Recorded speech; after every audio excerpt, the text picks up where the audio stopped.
The grey clouds hung low over the city of London, the way they often did in November. For most, it was just another cold, busy day in the UK's heart. But for Zaria Thompson, it was the first page of a new life. At 23, Zaria had already seen more than her share of hardship.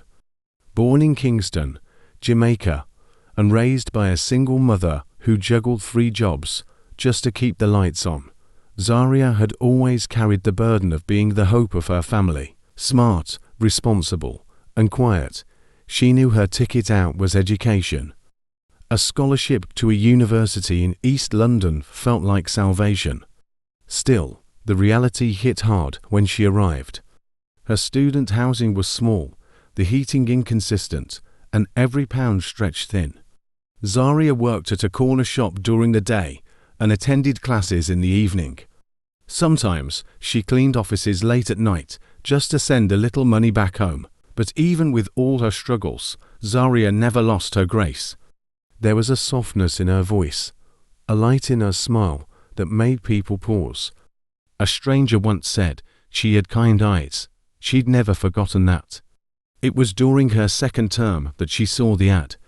Live-in caregiver needed for elderly man in South Kensington. Private suite included. Generous compensation. Immediate start. Zaria didn't think twice. She applied. The agency warned her before the interview. "It's difficult," the woman said. "We've sent 5 girls this year. None lasted a week." His name was Sir Reginald Cavendish, a 71-year-old retired Member of Parliament and war veteran. A stroke had left him partially paralysed on one side, bedridden most days.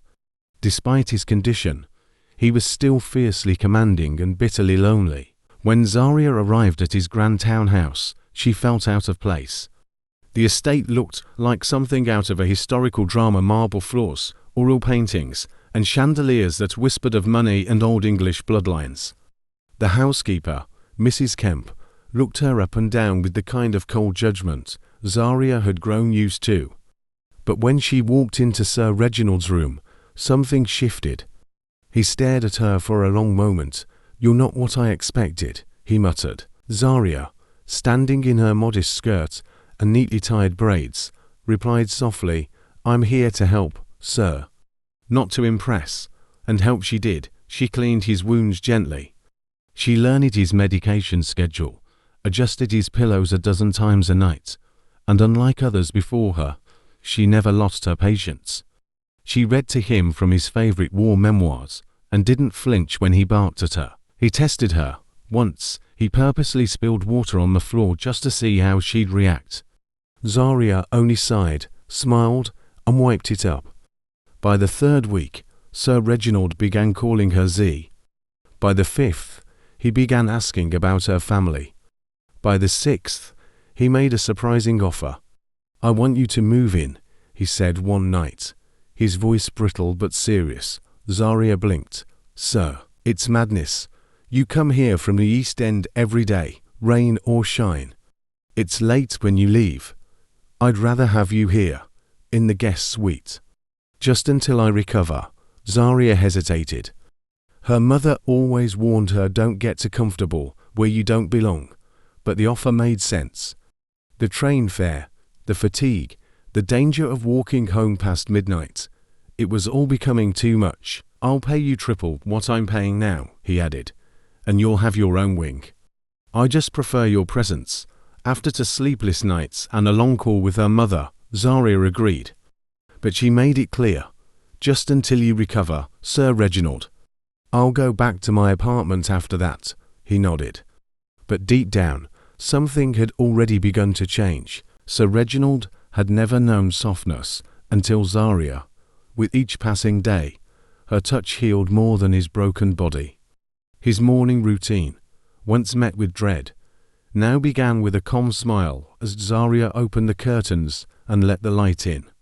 They began to talk, more really talk. She spoke of her mother's strength, of nights without food, of a childhood where love was the only wealth they had. He listened, silently, humbled. Reginald found himself laughing again. Once, he teased her accent, and she fired back with a clever jab at his stiff British posture. They both laughed so hard it ended with her wiping his eyes. He hadn't laughed like that since his wife died 15 years ago. When he woke one night in pain, Zaria sat beside him, holding his hand until he drifted back to sleep. Something unspoken passed between them. No longer patient and nurse, something deeper. Something neither dared name. Living in the Cavendish estate was surreal.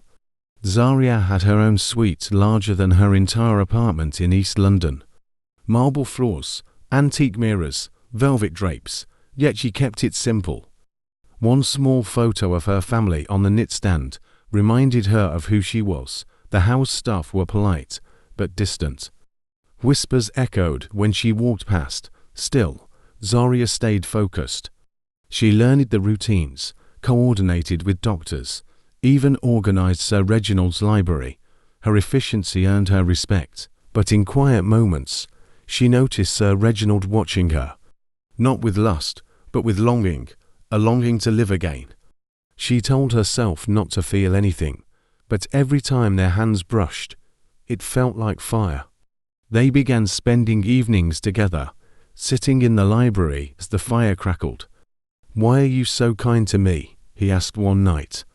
"Because everyone deserves to be seen," she replied. He told her about his childhood, his first election, the love he lost to cancer. He'd been wealthy and powerful, but always lonely. "I married for duty," he admitted, "but no one ever looked at me the way you do." Zaria blushed. She hadn't realized she did. One night, after reading poetry to him, he reached out and touched her face. "You've brought me back to life, Zaria." She couldn't speak, only smiled and held his hand. That night, she didn't sleep. Her heart was too full. Sir Reginald's recovery was slow but steady. Months passed, and he was soon able to sit unaided, then walk with the aid of a cane. Zaria celebrated every small victory like it was her own. The physical therapist remarked, "He's healing faster than we expected." That's not just medicine, that's motivation. Zaria began to notice how the house changed too. It felt less like a museum, more like a home. There was laughter again. Reginald spent more time in the garden, even began painting. But the biggest change was how he looked at Zaria, like she was the miracle he'd never prayed for. One evening, he walked unaided to the grand piano, played a soft tune, and said, "You saved me. I thought I had everything until I met you and realized I had nothing." She smiled, quietly fighting tears. He touched her hand and whispered, "Stay with me, always." Zaria tried to dismiss his words. Surely it was gratitude speaking. But Reginald grew more sincere with each day. On a rainy evening, he took her into the rose garden. The air was thick with petrichor and emotion. He knelt slowly, his knees creaking, and held out a ring. "I'm asking the impossible, I know. A girl like you deserves someone young, someone strong. But no one will love you with the desperation I do. I need you, Zaria, not just as a nurse, as my wife." She froze, tears welled in her eyes. "I don't belong in your world, you belong with me," he replied. She asked for time to think, he agreed, but hope never left his eyes. Zaria's hesitation wasn't only about class or race. It was the looming shadow of Reginald's past. His children grown, entitled, and furious paid her a visit. "You're a parasite," his daughter hissed. "This is about money, isn't it?" His son threatened legal action. "We'll fight the will, you'll get nothing." Even some of Reginald's old friends turned cold. Headlines whispered scandal. MP falls for immigrant caregiver. Zaria wanted to leave, but Reginald held her close. "Let them bark. I chose you, I choose you." He moved her name into legal documents, revised his will, and stood by her in public. But the weight of judgment pressed down like lead. The engagement announcement went viral. News outlets speculated, bloggers raged, and socialites sneered. At the engagement party, guests murmured behind glasses of champagne. Some refused to shake Zaria's hand. But she walked beside Reginald with her head high, dressed in a simple gold dress and quiet dignity. He toasted her before all. I was saved not by doctors, not by luck, but by this woman. Some clapped, others left. Later that night, Zaria broke down in the hallway. I can't breathe in this world. Reginald pulled her into his arms. Then we'll build a new one, together. That was the night she decided. She'd marry him not for wealth, but for the man who saw her worth.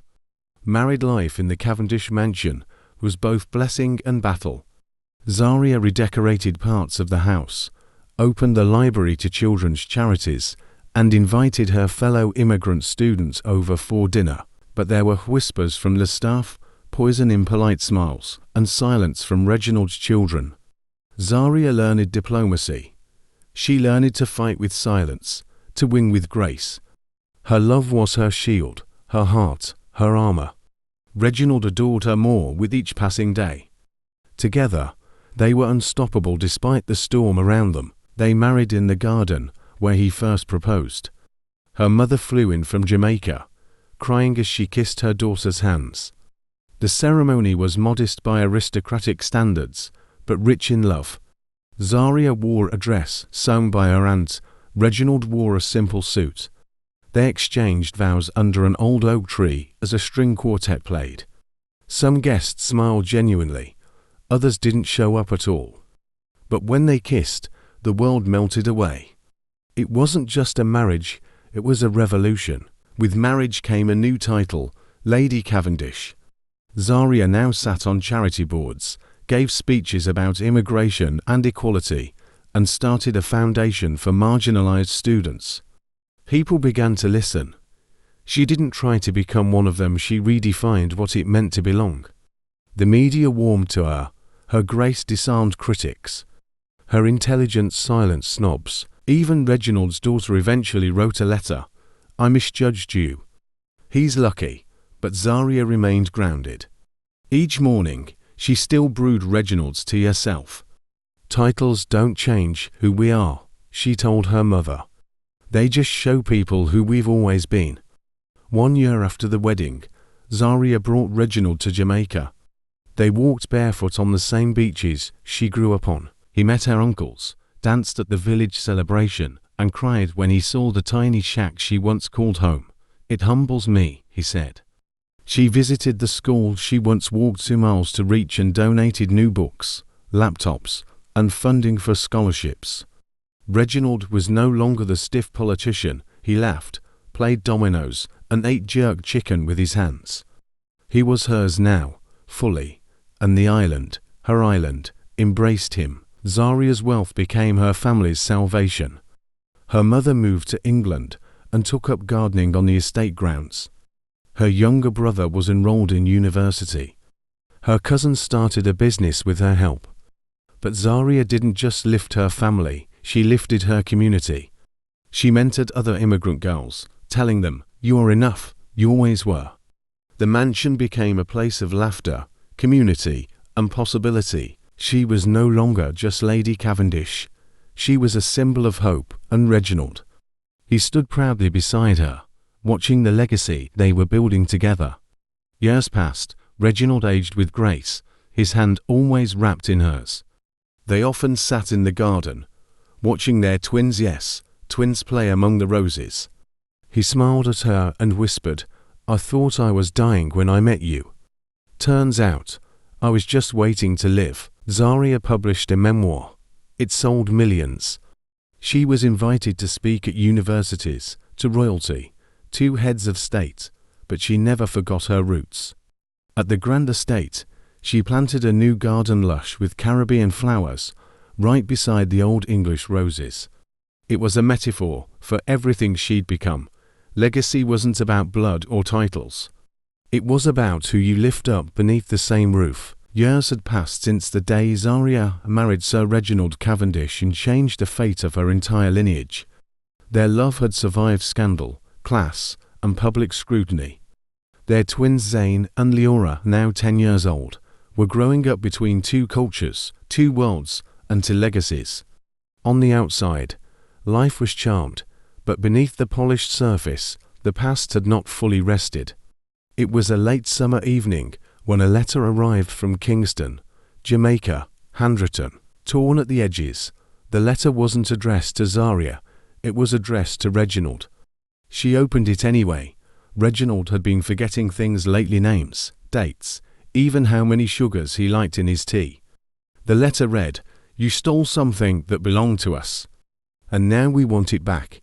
You can't bury the past forever. M." Zaria clutched the letter, heart racing. Who was M? What had Reginald hidden? That night, as the twins slept and the rain hit the mansion windows, Zaria confronted her husband. He sat by the fireplace, painting as he often did. A soft seascape, calm, blue strokes. "Do you know someone named M from Jamaica?" she asked gently. Reginald froze. Then, slowly, he set the brush down. "I was younger. There were deals, promises broken, lives changed. Before politics, I was a man seeking fortune.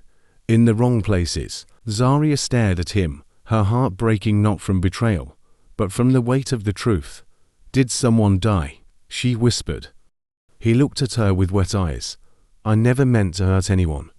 But I fear my past is coming to collect." Zaria dove into research. She contacted her cousin in Kingston, who remembered vague stories of land being seized by British investors decades ago. She hired a private investigator. The trail led to a broken village in St. Thomas Parish, where families were once pushed off ancestral land by a British registered trust company, one that listed Sir Reginald Cavendish as a founding member. She confronted him again. This time, not as wife, but as a woman of conscience. "You stood by me as I carried your name. Now I need you to stand by me, while I make this right." Reginald, frail but still dignified, nodded slowly. "Then let us return, together." Zaria, Reginald, and the children flew to Jamaica quietly, under the radar of British media. The welcome was mixed. Some locals remembered Zaria as a child, others spit on the ground when Reginald passed. But she held her head high. They stood on the very land that had been taken. A lush hill now overgrown with bush and rusted fencing. Children played nearby, barefoot and joyful. "This was our land," an elder said, until the papers said otherwise. Zaria looked at Reginald, and in that moment, the man who once ruled parliaments bowed to the people he had wronged. Reginald donated the land back to the community, deeded it legally, with help from Zaria's foundation. He signed over more than land. He signed away guilt, legacy, and secrets. They built a new school on that land, a library, a clinic. And Zaria gave a speech to the children. "Your stories matter, your futures matter. Don't let history silence your voice." That night, under the stars of her childhood sky, she cried not for pain, but for healing. The return to England felt different this time. Zaria wasn't just the immigrant bride of a nobleman anymore. She had become a woman of the world, a bridge between two nations, and a living testimony that history could be rewritten with courage. News of the land donation and the new school in Jamaica reached UK media. What was meant to be a quiet act of atonement became a viral story. Reporters hounded the estate gates. Editorials debated whether Reginald was a patriot or a traitor to British legacy. But more than the media attention, powerful people were watching. A letter arrived for Zaria from Parliament. "Your dedication to humanitarian justice and community development across continents has caught the attention of the Crown. We would like to invite you to a closed conversation regarding a role within the Ministry of Equality and Inclusion." She read the letter 3 times before showing it to Reginald. He smiled, his hands trembling. "You've always been more than a caregiver. You're a force of nature." Zaria entered Parliament for the first time not as a visitor's wife, but as an invited advocate. The polished floors, gold-tinged chandeliers, and portraits of centuries-old lords all whispered stories of exclusion. And now, a black Caribbean woman from a low-income background was standing there, being offered a place in the Ministry of Equality and Inclusion. They wanted her to act as a special commissioner for marginalized communities, with authority over funding decisions and policy influence across the UK and Commonwealth territories. Some of the ministers barely looked her in the eye. One openly opposed her. She lacks the pedigree. She lacks the proper understanding of our systems. She's not one of us. But Zaria, with her velvet-toned voice and steel resolve, replied, "Your systems created the very barriers I had to overcome. So perhaps it's time someone outside of them reimagined what justice looks like." She was confirmed, and just like that, Zaria Cavendish became the first black Afro-Caribbean woman to hold such a post in modern British politics. Reginald's health took a turn. He forgot where he was at times. Some days, he mistook Zaria for a nurse. Others, he remembered their wedding like it was yesterday. One quiet night, he asked, "Zaria, did I ruin your life or make it better?" She held his hand and replied, "You gave me the platform. But I built the future. With or without you, I would have found the light." He died peacefully weeks later, in the arms of the woman he once paid to care for him. Now, she cared for the world. The nation mourned. A state funeral was held. Critics were silenced by the legacy he left behind with Zaria by his side. In his will, Reginald left everything to Zaria and their children. But Zaria didn't keep it all. She established the Cavendish-Zaria Foundation, a global initiative funding healthcare, education, and opportunity for immigrants and marginalized families across the Commonwealth. Her first projects included a caregiver education centre in London after her late mother, a political training programme for young black and brown girls, a scholarship for international students from Jamaica, Nigeria, Haiti, and Trinidad to study in the UK. The tabloids tried to dig up dirt. They failed. The former elite who once whispered behind closed doors now sat beside her on panels and clapped as she spoke. Zayn and Leora were no longer just noble children, they were symbols of unity. Zayn, artistic and emotional like his father, began painting the people his ancestors tried to erase. His gallery in Soho featured only Caribbean, African, and Southeast Asian artists. Leora, sharp and outspoken, entered debate leagues at 13 and was invited to speak at Oxford at 15. "They will walk through doors I kicked open," Zaria often said, smiling, but it was more than doors. It was kingdoms she had remade years past. Zaria's impact only grew her name on policies, schools, and headlines around the world.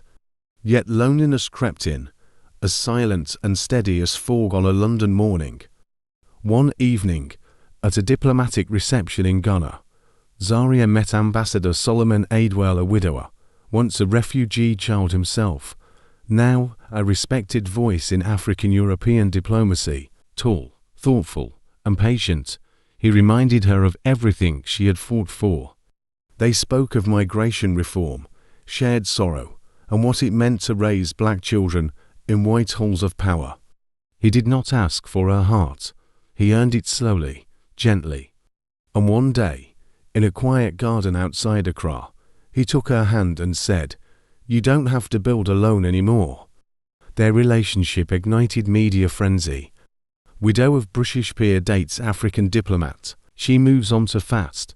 Some members of Parliament even questioned her political objectivity, suggesting her loyalties were now conflicted. Zaria faced the headlines with calm, but it was Leora who answered a journalist directly, saying, "My mother's loyalty is to justice, not your comfort." Meanwhile, Solomon stood by her, not in front or behind, but beside. Zaria held a press conference. "My late husband gave me his name. This man gives me peace. The rest is irrelevant." And just like that, she silenced them all. The Crown itself, through a discreet letter, offered Zaria an honorary damehood for transformative contributions to equity across the Commonwealth. Zaria hesitated. It was an irony not lost on her. The empire that once displaced her people now offering her a sword of approval. She accepted it not for vanity, but for the children watching. At Buckingham Palace, wearing a white gown stitched in Kingston and Lagos, she knelt as the monarch touched her shoulder. "Rise, Dame Zaria Cavendish-Adewale," came the soft voice. She rose not just as a woman, but as legacy incarnate. Zaria began writing letters, hundreds of them. One to each child in her Foundations program, one to her late mother, one to herself, aged 17, in a cold London bedsit, clutching an empty kettle and a dream. Each letter ended the same way. Everything you are afraid of is on the other side of faith. Walk forward. The letters became a book. It sold out in 2 days. It was taught in schools, quoted in parliaments, and slipped into the backpacks of girls who looked like her and thought they didn't matter. They mattered. Zaria and Solomon stood on a hilltop in St. Thomas, surrounded by old mango trees and schoolchildren. They had returned to open a second university built on the same soil once stolen, now restored. Zayn and Leora were with them.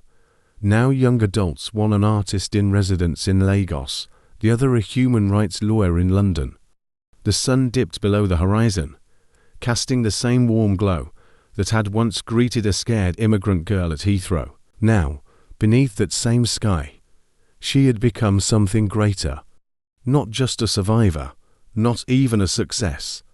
Zaria Cavendish-Adewale had become a symbol of what happens when love meets purpose. And the world would never be the same. Years passed.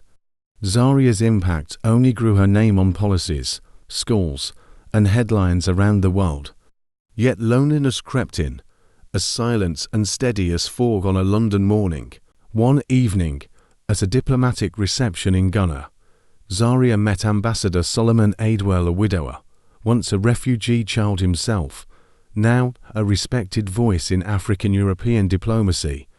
Tall, thoughtful, and patient, he reminded her of everything she had fought for. They spoke of migration reform, shared sorrow, and what it meant to raise black children in white halls of power. He did not ask for her heart. He earned it slowly, gently, and one day, in a quiet garden outside Accra, he took her hand and said, "You don't have to build alone anymore." Their relationship ignited media frenzy. Widow of British peer dates African diplomat. She moves on to fast. Some members of parliament even questioned her political objectivity, suggesting her loyalties were now conflicted. Zaria faced the headlines with calm. But it was Leora who answered a journalist directly, saying, "My mother's loyalty is to justice, not your comfort." Meanwhile, Solomon stood by her, not in front or behind, but beside. Zaria held a press conference. "My late husband gave me his name. This man gives me peace. The rest is irrelevant." And just like that, she silenced them all. The Crown itself, through a discreet letter, offered Zaria an honorary damehood for transformative contributions to equity across the Commonwealth. Zaria hesitated. It was an irony not lost on her. The empire that once displaced her people now offering her a sword of approval. She accepted it not for vanity, but for the children watching. At Buckingham Palace, wearing a white gown stitched in Kingston and Lagos, she knelt as the monarch touched her shoulder. "Rise, Dame Zaria Cavendish-Adewale," came the soft voice. She rose not just as a woman, but as legacy incarnate. Zaria began writing letters, hundreds of them. One to each child in her Foundations program, one to her late mother, one to herself, aged 17, in a cold London bedsit, clutching an empty kettle and a dream. Each letter ended the same way. Everything you are afraid of is on the other side of faith. Walk forward. The letters became a book. It sold out in 2 days. It was taught in schools, quoted in parliaments, and slipped into the backpacks of girls who looked like her and thought they didn't matter. They mattered. Zaria and Solomon stood on a hilltop in St. Thomas, surrounded by old mango trees and schoolchildren. They had returned to open a second university built on the same soil once stolen, now restored. Zayn and Leora were with them. Now young adults, one an artist in residence in Lagos, the other a human rights lawyer in London. The sun dipped below the horizon, casting the same warm glow that had once greeted a scared immigrant girl at Heathrow. Now, beneath that same sky, she had become something greater. Not just a survivor, not even a success. Zaria Cavendish-Adewale had become a symbol of what happens when love meets purpose, and the world would never be the same. Zaria and Solomon began hosting international youth forums in both London and Accra.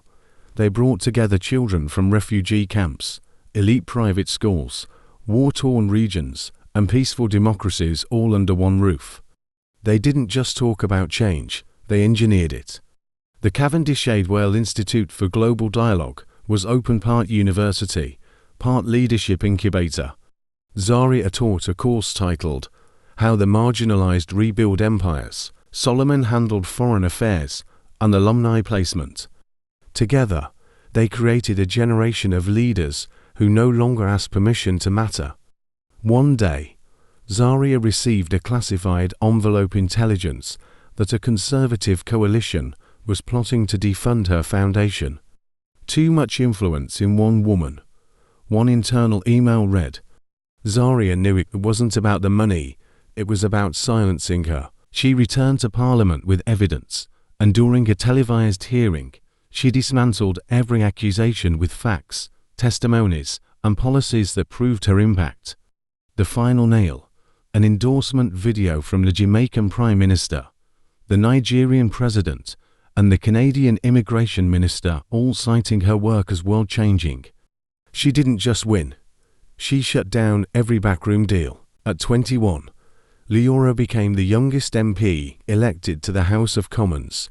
She campaigned not as Zaria's daughter, but as the product of a story Britain tried to forget. On her first day, she wore her grandmother's scarf from Jamaica and stood proudly between portraits of men who would have denied her entry. Legacy is not blood, legacy is action. Her speech went viral. Zaria watched from the gallery, eyes full of tears, knowing that Leora wasn't walking in her footsteps, she was building new roads. Solomon was diagnosed with early-stage cancer. Zaria's world shook again, but she didn't collapse. They faced it like every other battle with shared strength. They took time off, traveled through Kenya, Barbados, and New Zealand, collecting stories from locals and building partnerships for remote schools and clinics. They slowed down, but never stopped. Solomon underwent surgery, followed by months of treatment. On his worst days, Zaria would sit by his side and read from her old journals. You saved nations, she'd whisper. Now let us save you. 10 years after her marriage to Reginald, the London Museum of Modern History unveiled a new exhibition titled Women Who Changed the Empire. At its centre stood a life-size statue of Zaria Cavendish-Adewale cast in bronze, arms raised, a child at each side, a book in one hand and a torch in the other. Beneath it read, She turned wounds into windows, borders into bridges, and silence into legacy. Zaria stood beside Solomon, who had just been declared cancer-free. And as school children filed past, she leaned into him and whispered, It was always about the children.